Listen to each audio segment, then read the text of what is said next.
¿Qué tal? Muy buenas noches. Juan Hernández, de Diario Basta, de Grupo Cantón.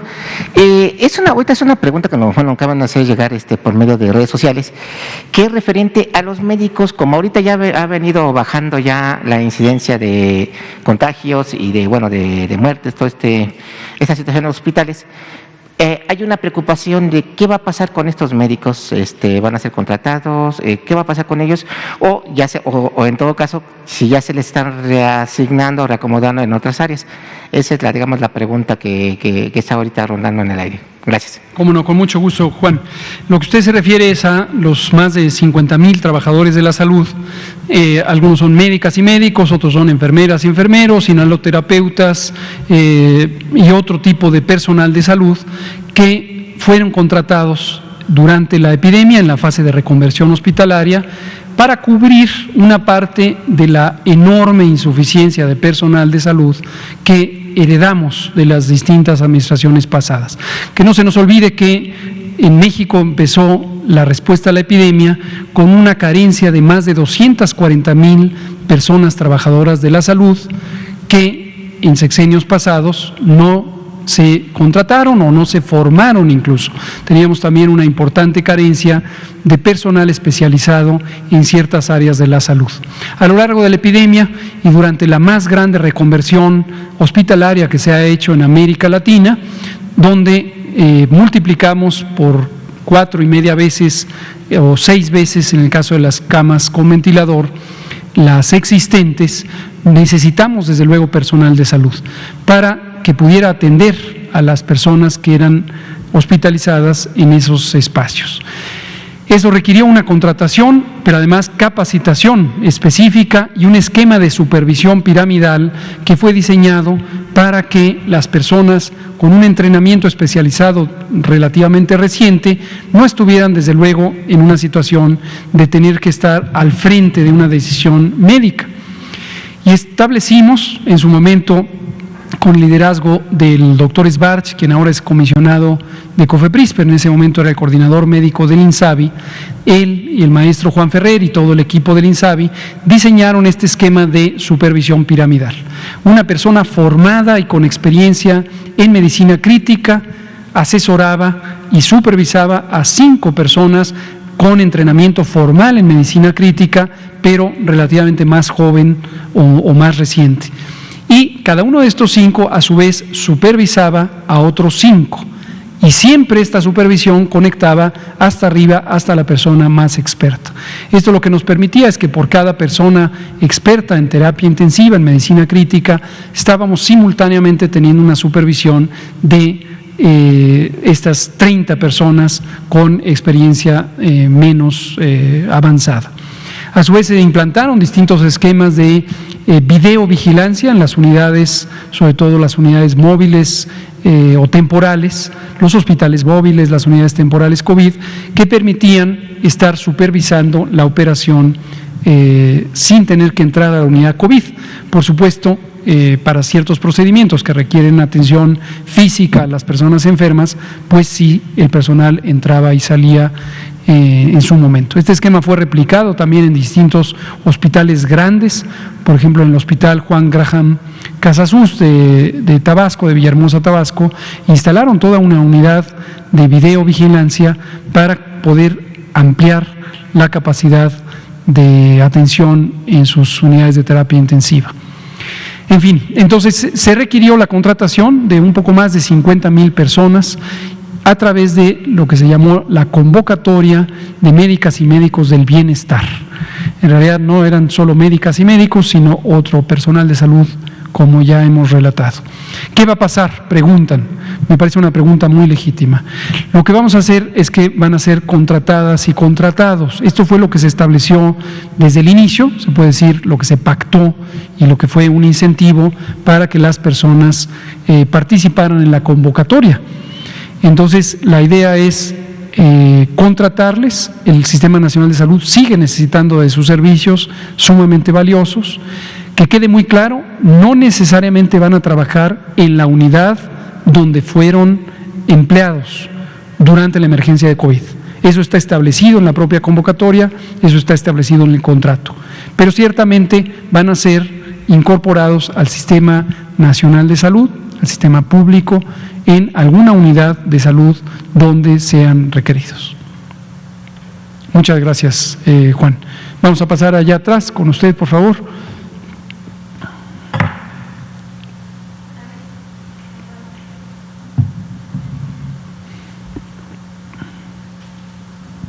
Hola, buenas tardes. Arely Villalobos, de Canal 14. Preguntarle, hoy en la mañana, cuando el secretario de Relaciones Exteriores dio a conocer la plataforma donde hacen transparentes los contratos por los cuales adquirieron la vacuna el gobierno mexicano, señalaba que están en fase 3 del ensayo clínico 2 vacunas, la Valvax y la Sanofi. Si nos puede dar más información al respecto sobre estas vacunas que suenan un poco distintas de las que ya conocemos. Gracias. Cómo no. Estrictamente no están todavía en fase 3 en México. Están en fase 3 en el mundo.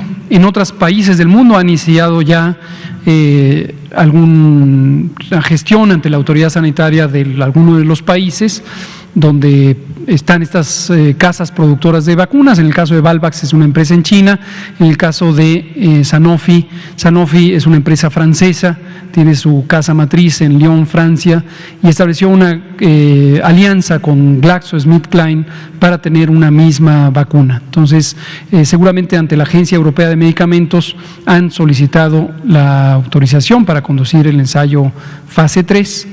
Y se ha planteado que en México podrían realizar este tipo de ensayos clínicos. En su momento han sometido a consideración y a revisión de COFEPRIS sus proyectos. El de la vacuna china ocurrió hace más de una semana y media. En el caso de Sanofi ocurrió apenas el viernes pasado, pero todavía no ha sido autorizado. Una situación muy importante es que a la experiencia de trabajo con las distintas propuestas de ensayo clínico para vacunas COVID y en general para insumos COVID, es que se requiere una alta capacidad para conducir investigación clínica.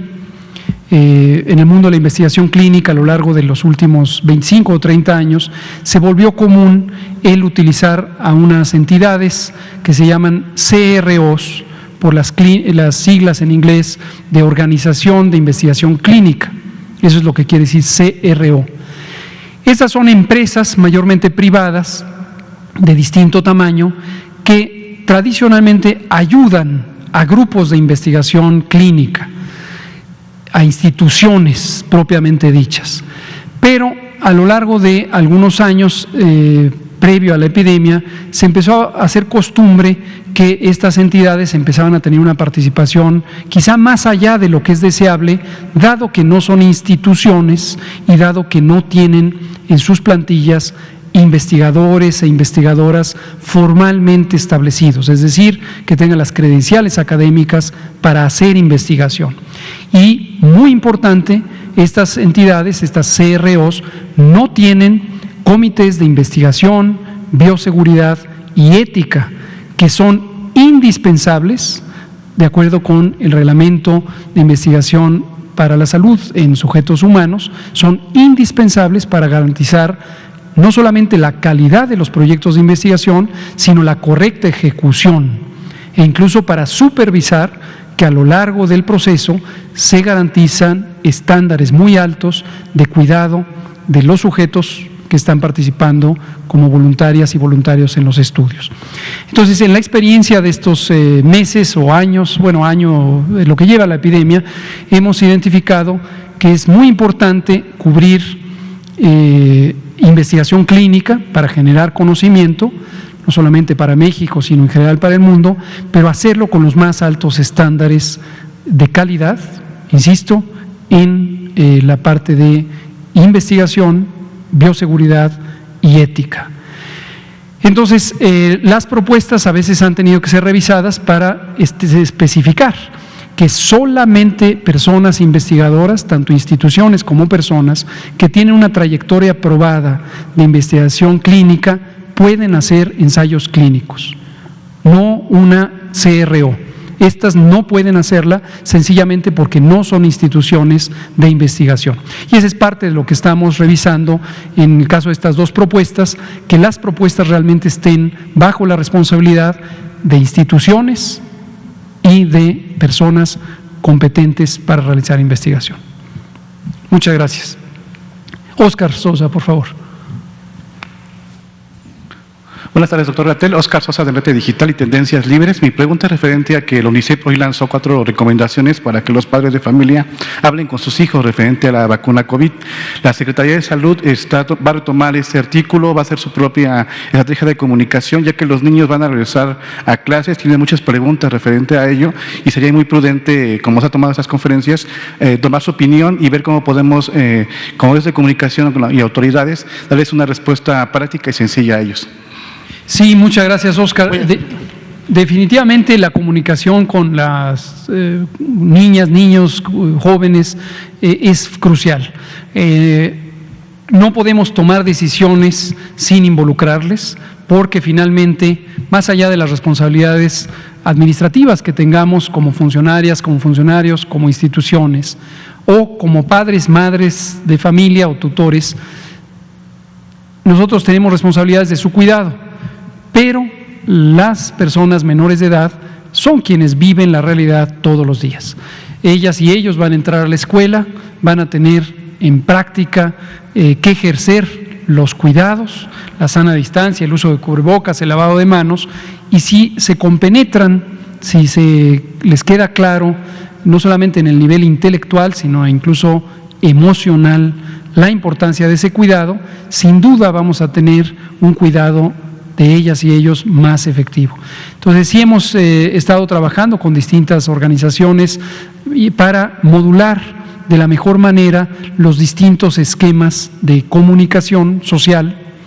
Recientemente, con el Consejo de la Comunicación, colectivo patrocinado por los grupos empresariales, hemos llegado a un muy buen acuerdo para generar una campaña educativa sobre la vacuna que incluye algunos componentes que vinculan a la infancia y nos ayudan mucho a vincular. Y a usted, madre, padre de familia, abuela, abuelo, tutor, tía, tío, le recomendamos eso: hable abiertamente con sus hijas e hijos o sobrinas, nietos. Hable abiertamente del COVID, de los riesgos, de las ausencias familiares en el caso de las muy dramáticas pérdidas de vidas. Hable de la vacuna, hable de la protección, aun cuando en este momento no les toque vacunarse a las personas menores de edad. Hable los temas, eso ayuda a que se construya una conciencia de todas y todos. Quizá quienes no están acostumbradas a platicar con niñas y niños se van a sorprender de la enorme sensibilidad, de la enorme inteligencia de niñas y niños y la facilidad con que entienden los conceptos de manera muy profunda. ¿Una pregunta? Por favor, Óscar.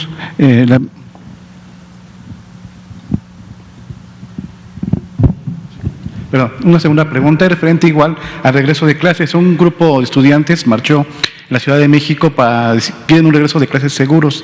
En ese sentido, hay una manifestación. ¿Qué opina usted referente a ello y si hay un regreso seguro para las actividades? Perdón, no oí sobre la parte de… que un grupo de estudiantes marchó sobre las calles de la Ciudad de México, llegó al Zócalo exigiendo un regreso seguro a las clases. En ese sentido, la Autoridad de Salud y la Secretaría de Educación Pública aseguran que va a haber un retorno de clases seguro. Claro, de eso se trata, de tener un retorno seguro. En la medida en que todas y todos nos vinculemos, nos familiaricemos con los protocolos de seguridad sanitaria en el ambiente escolar y que los pongamos en práctica, que se cumplan, es que vamos a tener un retorno seguro. Estos protocolos, como hemos comentado en otras ocasiones, fueron diseñados, planteados, evaluados desde que arrancó el cierre, hace un año, más de un año. El 23 de marzo de 2020 decidimos cerrar el sistema educativo, se lo planteamos así a la autoridad educativa y se tomó la decisión de cerrar. Pero desde ese entonces se diseñó las bases de lo que serían los protocolos de seguridad sanitaria. A lo largo de todo el año o más de un año de la pandemia, hemos estado trabajando con la Secretaría de Educación Pública en ir actualizando y manteniendo al día los protocolos de seguridad sanitaria en el ambiente escolar, que son perfectamente compatibles con los protocolos generales de seguridad sanitaria en los espacios físicos abiertos y cerrados. Entonces, definitivamente el retorno seguro es una prioridad para que tanto educandos como mentores y mentoras tengan la tranquilidad de que los ambientes serán seguros. Ahora, muy importante, no tener falsas expectativas.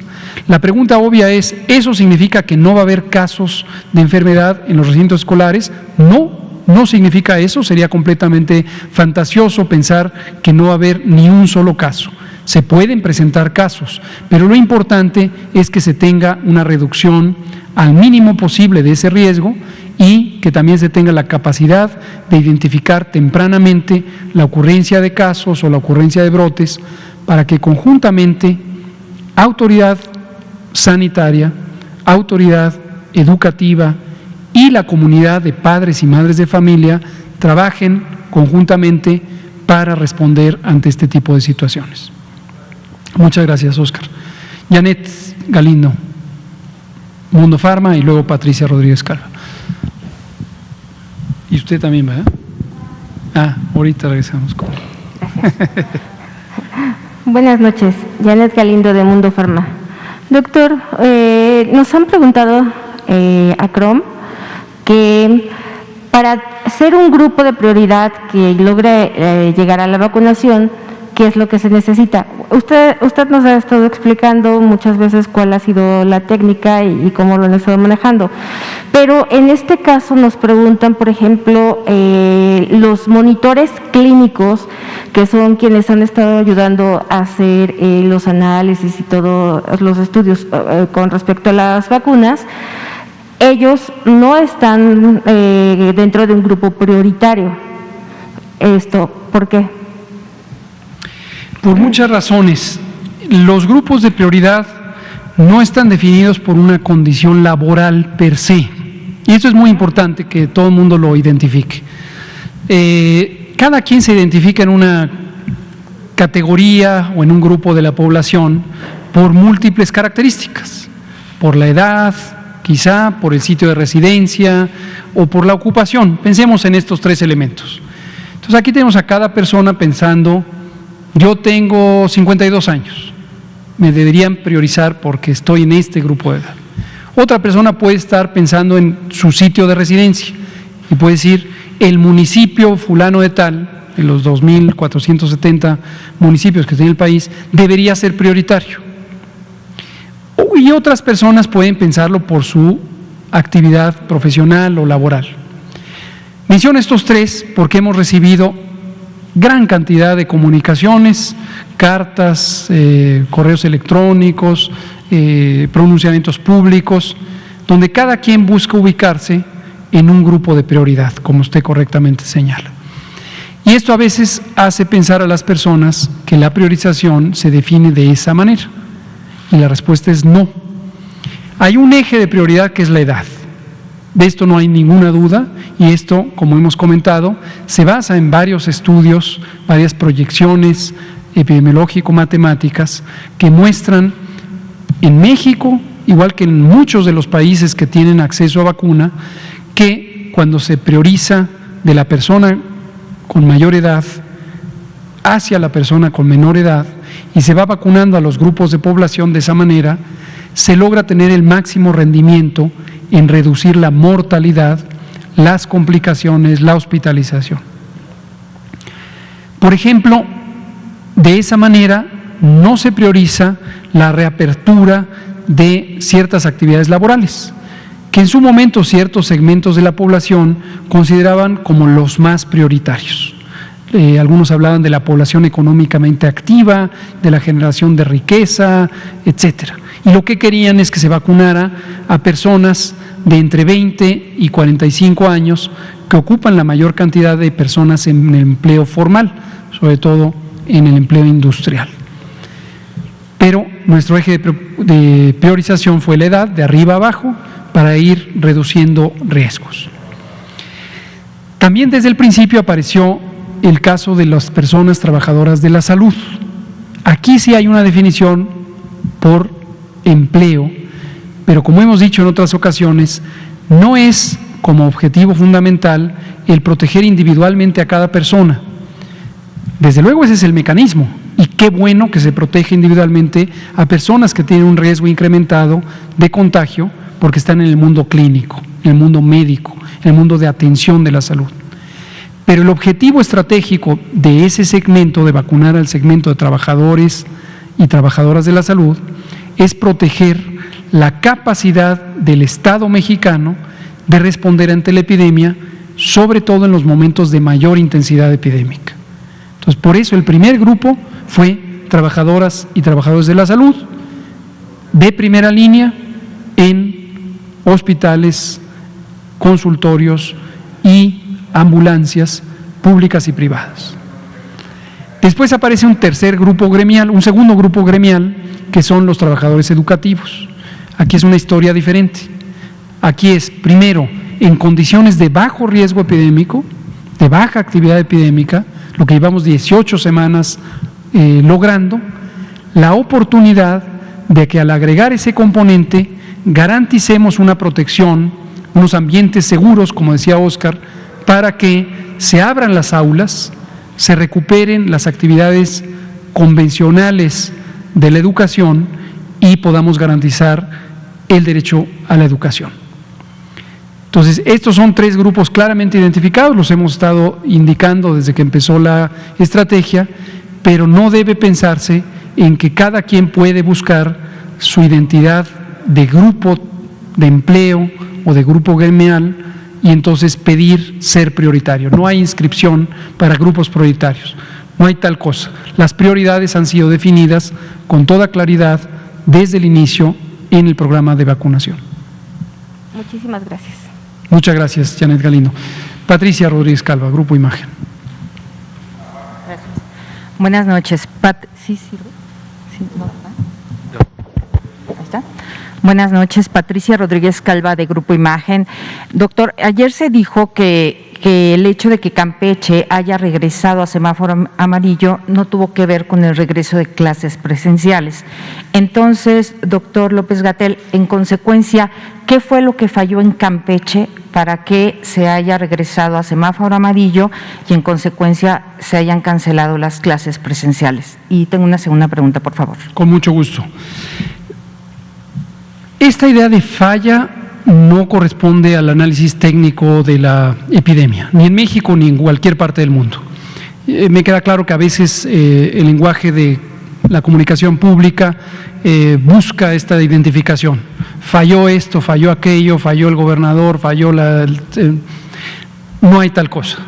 La epidemia, y esto la prueba misma es cómo se ha comportado en cada una de las entidades federativas de México y cómo se ha comportado en cada uno de los países del mundo. La epidemia tiene fluctuaciones. Hay países, hace unos días hablábamos de los países de la región europea occidental, que después de un largo periodo de no casos o de mínima ocurrencia de casos, súbitamente empezaron con una gran cantidad de casos. Algunos fueron en su segunda ola, otros en su tercera ola, otros incluso en su cuarta ola. Ahora mismo en la región de América del Sur, que están en otoño, casi invierno, vemos que hay una subida muy marcada en la cantidad de contagios diarios. Entonces, no pensemos en que hay una culpa de alguien que falló, porque no es así. Hay una serie de elementos, de variables, de situaciones que determinan que la epidemia suba o baje, aumente o disminuya, y una de las condiciones que está bastante claro es la movilidad en el espacio público. Cuando las sociedades empiezan a moverse más, empiezan a interactuar más las personas unas con otras, hay mayor probabilidad de que un individuo susceptible se encuentre con un individuo contagiante y ocurra un contagio, o muchos susceptibles con un contagiante y ocurran múltiples contagios, o múltiples susceptibles con múltiples contagiantes y ocurran muchísimos contagios. Regular esa movilidad es parte del empeño que hemos tenido todos los gobiernos del mundo, nacionales y subnacionales, en este caso nuestras 32 entidades federativas. Llegar al balance exacto en donde se reduce esa movilidad porque por acciones administrativas se mandata el cierre de ciertos espacios laborales, recreativos, sociales, pero que eso dañe lo mínimo posible la vida pública, la economía y sobre todo las economías familiares de las personas con menos ingresos. Eso requiere un ajuste prácticamente todos los días. Si se cierran más los espacios, se afecta más la economía, las economías populares, las economías familiares, que son las que más nos han preocupado a lo largo de todo este tiempo. Aunque tiene un beneficio, se reducen los contagios. Entonces hay que abrir, pero al abrir aparecen contagios, aunque se benefician esas economías. Y ese ajuste es continuo, hay que estarlo haciendo. No hay una regla fija en donde se diga de aquí para todo el resto de la epidemia, esta es la cantidad de cierre que se tiene. Termino diciendo, en cada entidad federativa ese equilibrio se va ejerciendo todos los días o todas las semanas, guiados por el semáforo de riesgo COVID, que es un único semáforo, una misma metodología con la que todo el mundo ya está familiarizado. Pero las decisiones administrativas específicas, si se abren los restaurantes pero no los bares, si se abren los gimnasios pero no las playas, si se aumenta la movilidad del transporte público pero no los jardines públicos, o viceversa, cualquier combinación, esa es una decisión que ejerce la autoridad sanitaria estatal. Y es una suerte de ir y regresar en cada momento. Se abre, si empiezan los contagios, se cierra. Y nos parece que ha sido eso justo lo que siguió el gobierno del estado de Campeche.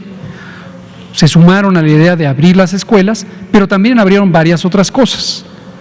Y en su momento es muy probable, así lo consideramos nosotros, que no haya sido tanto la apertura de escuelas que hasta el momento se había dado, sino esas otras distintas actividades. ¿Qué se tiene que hacer? Regularlo, posiblemente cerrar algunos de esos espacios, poner aforos limitados, poner horarios limitados, y confiamos en que eso va a hacer que Campeche recupere la disminución de la epidemia. Gracias. Por otra parte, usted participó este día en la reunión binacional que en materia de salud se realizó entre México y Argentina. Definitivo. En un comunicado que emitió la dependencia federal, se dice que en breve México podría iniciar el envío de vacunas que se envasen aquí, ya no los había adelantado, para países de América Latina y el Caribe. ¿Cuándo sería la fecha prevista para iniciar este envío? Y la segunda pregunta sobre este mismo tema es si esta producción y que se envía a otros países no impactaría negativamente a la demanda legítima de vacunas que tendría que solventar México. Gracias. Muchas gracias. Creo que es una pregunta muy importante. No voy a adelantar vísperas por dos razones. Este es el tema que mañana vamos a tratar en el Pulso de la Salud. No se pierda la conferencia matutina del presidente. Los martes se llama Pulso de la Salud, la sección dedicada a salud.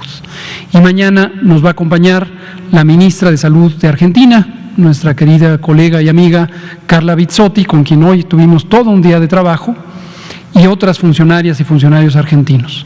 Está previsto tener un enlace con el presidente Alberto Fernández, de modo que habrá una conversación breve del presidente López Obrador con el presidente de Argentina, también muy amigo de este gobierno y de México.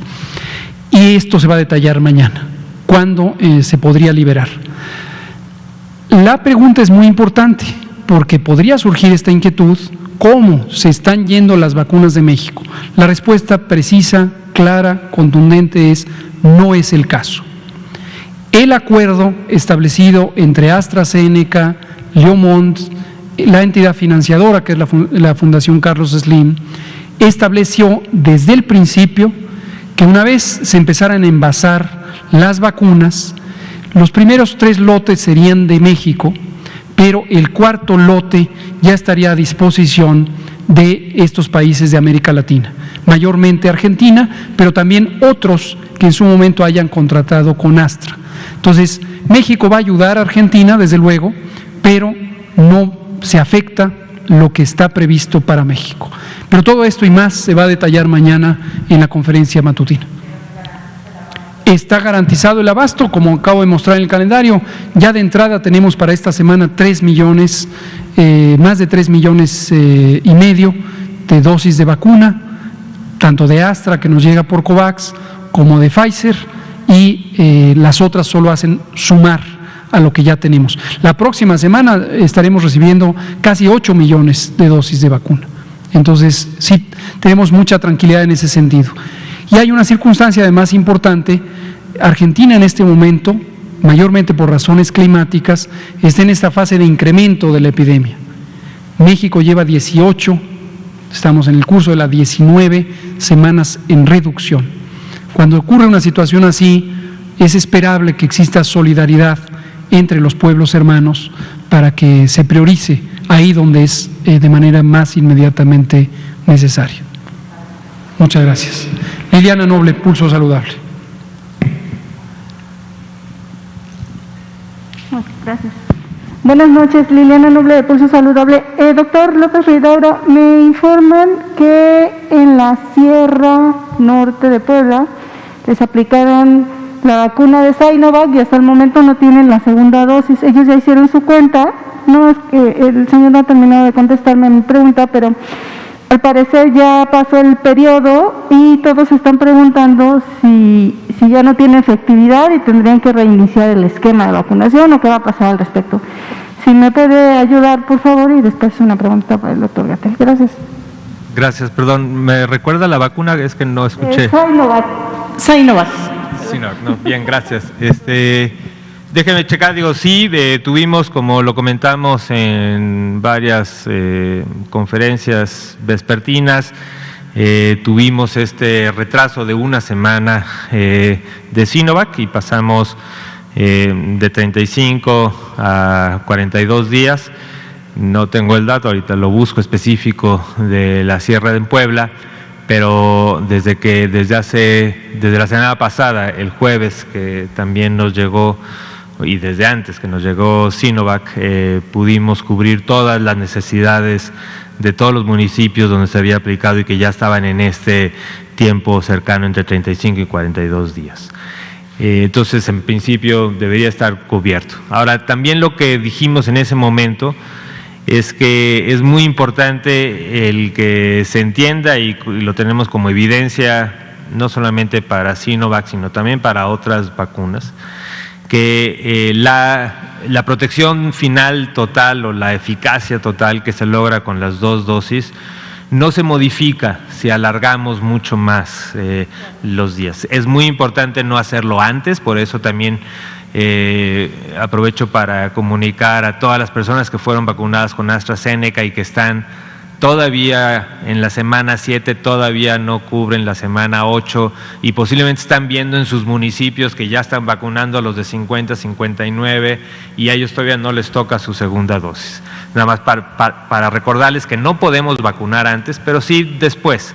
AstraZeneca tiene un periodo desde 8 hasta 12 semanas y ahora estaremos programando con esto que llega de COVAX para que en la próxima semana de junio podamos cubrir todos los municipios de segundas dosis de AstraZeneca. Específicamente con Sinovac tenemos la evidencia, alguna evidencia científica que hemos podido recolectar, en que el periodo o la eficacia lograda después de la segunda dosis se mantiene en periodos de hasta 5, 8, 10 semanas entre las dos dosis, por lo que no está en riesgo si se retrasa 1 o 2 semanas como fue lo que sucedió. Pero en principio la Sierra Norte de Puebla, si recibió su vacuna Sinovac, debería estarse programando, si no es que ya aplicando en estos días. Gracias. Y doctor Gatell, cuando ustedes hablan del tema de la temporalidad, más bien de la estacionalidad entre países y países, esto también hablaría me hace pensar que pudiera confirmarse esta hipótesis de que se pudiera volver esta enfermedad con temporalidad, es decir, dependiendo del periodo, del frío en cada uno de los continentes, y que pasara algo igual que con la influenza. Y le pregunto esto porque hace algunos meses, en algunos estudios de la Universidad de Johns Hopkins, en Harvard, etcétera, hablaban ellos de esta idea que tenían todavía pensando en que el virus se podría fortalecer o tener este pico de presencia en los climas más fríos versus en los cálidos o templados. No sé si esto estuviera respondiendo a esta teoría o todavía faltaría mucho para poder tener esta certeza. Gracias. ¿Cómo no? Todavía es temprano en términos de la experiencia que el mundo tiene. El mundo, me refiero a las personas que vivimos en el mundo, las comunidades científicas, las comunidades de salud pública, los gobiernos, todos quienes observamos o vivimos en la epidemia. Todavía no existe suficiente experiencia con la epidemia misma para poder llegar a esta conclusión a partir de la observación directa. Es decir, el planteamiento de si se confirma que el comportamiento de la epidemia va a depender de la estación del año, mi respuesta sería no hay de momento confirmación en ese sentido. A pesar de que ha sido muy intensa la vivencia, desde luego, de tener 14 meses con la epidemia. Pero posiblemente la teoría o los diversos planteamientos teóricos que tienen que ver con cómo se comportan las epidemias de infecciones respiratorias, de infecciones transmitidas de persona a persona por partículas del aparato respiratorio, nos hace pensar que COVID-19, la pandemia causada por el virus SARS-CoV-2, se podría llegar a presentar igual que se presentan otras enfermedades respiratorias de importancia epidemiológica. El modelo más conocido, más estudiado, posiblemente es el de la influenza. Desde hace milenios existe influenza, desde hace cientos de años se conoce formalmente la influenza, desde hace al menos casi un siglo hay estudios incluso virológicos relacionados con la influenza, se conoce el virus de la influenza, se describió más o menos en los años 50 del siglo pasado. Entonces, ¿en qué consiste que se comporte igual COVID-19 que la influenza? Que empieza a entrar en una fase temporal con las estaciones del año, de modo que en las épocas frías, otoño, invierno, aumente la cantidad de casos, la cantidad de contagios, la cantidad de personas enfermas, desafortunadamente la cantidad de personas que pudieran perder la vida si tienen la enfermedad grave, y que en las temporadas de primavera y verano haya menos casos. Como en el mundo hay un hemisferio norte y un hemisferio sur, las estaciones del año están entrecruzadas. Cuando aquí es primavera, en el hemisferio sur es otoño. Cuando aquí es verano, en el hemisferio sur es invierno. Y las temporadas, por lo tanto, no coinciden en calendario, pero sí respecto a primavera, verano, otoño e invierno. Hay algunas razones, voy a mencionar las 5 más aceptadas o más conocidas por las que este fenómeno puede ocurrir y ocurre con los virus respiratorios. Uno es las partículas líquidas en las que se propaga el virus, la saliva, los mocos de la nariz y la garganta, en forma de gotículas, en forma de aerosoles, en forma de gotas gruesas, pero particularmente los aerosoles. Cuando el clima está frío, duran más tiempo estos aerosoles. Cuando el clima está cálido, se secan esos aerosoles, esas gotículas desaparecen y entonces la capacidad contagiante disminuye. Esa es una. Segunda, el funcionamiento de los pulmones, del aparato respiratorio, es menos eficiente en los mecanismos de protección frente a las partículas externas que nos respiramos todo el tiempo, todas las personas. Todo el tiempo estamos respirando bacterias, virus, hongos, pólenes, etc. Y hay mecanismos de protección que tienen que ver con el moco que hay al interior de los bronquios y la tráquea, y también unas especie de pelitos microscópicos que tienen las células, no es pelo, pero se llaman cilios, que son unas prolongaciones de las células y que expulsan a ese moco de dentro hacia afuera. También las células del sistema de defensas, del sistema inmune, se movilizan por la sangre y llegan a adherirse cerca de donde están esos espacios respiratorios Esas tres cosas se hacen menos eficientes cuando hace frío. Si uno respira aire frío, todas esas tres cosas se hacen más lentas. Los pelitos se mueven menos, los glóbulos blancos se mueven menos, el moco se hace más espeso y se impide que salga. Y hay una quinta condición, que es el comportamiento social.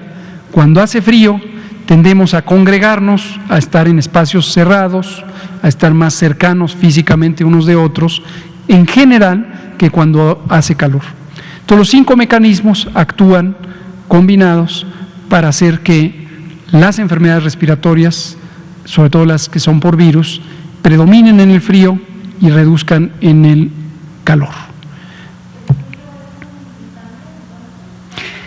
El frío no mata al virus, eso es muy importante saberlo, pero el frío, cuando causa estos 5 mecanismos que acabo de comentar, hace más fácil que se transmitan los virus respiratorios. El calor no mata al virus, pero hace menos favorable para que el virus se transmita.